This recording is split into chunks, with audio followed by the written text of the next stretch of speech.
Betaram, vous avez aussi subi de nombreuses violences physiques. Et vous dites, quand on a préparé cet entretien, la puissance des baffes, je m'en rappelle encore. Ouais, c'est...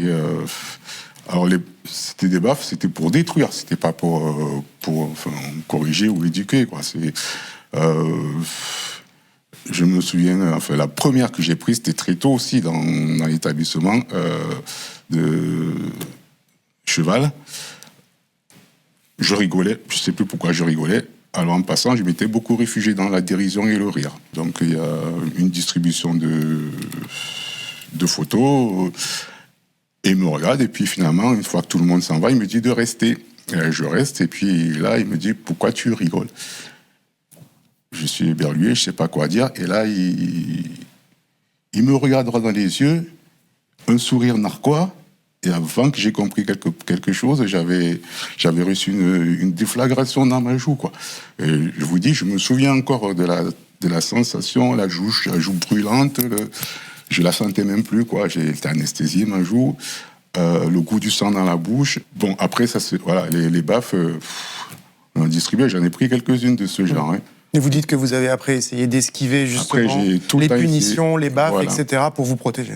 Parce que je voulais pas, d'une, me retrouver dans le bureau du directeur ou dans le bureau de celui-là, mais j'en ai quand même reçu d'autres, quoi, notamment par rapport à mes actes de rébellion sur le racisme.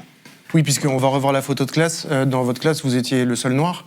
Il n'y a pas beaucoup de noirs, oui, à Betaram. Ouais, et puis dans l'établissement, on ne devait pas être plus de 5 en même temps, quoi. Ouais. J'entends une énième provocation, quelque chose du genre « sale négro, tu pues », enfin voilà, en train de parler. Et puis là, je me dis, il ne réagit pas. Et là, je me dis, bon, allez, la coupe est rase, je me lève et je quitte le cours. J'arrive à la cour et je tombe sur le surveillant général de l'époque, Alex, qui était une vraie brute aussi. Donc je lui explique et il me dit, mais tu es capable de passer au-delà de ça.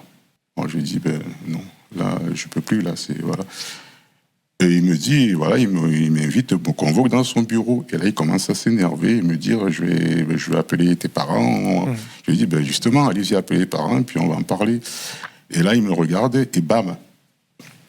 Et là, c'est pareil, c'est pas des baffes, c'est des baffes pour exploser la tête à un gamin, quoi. Mediapart.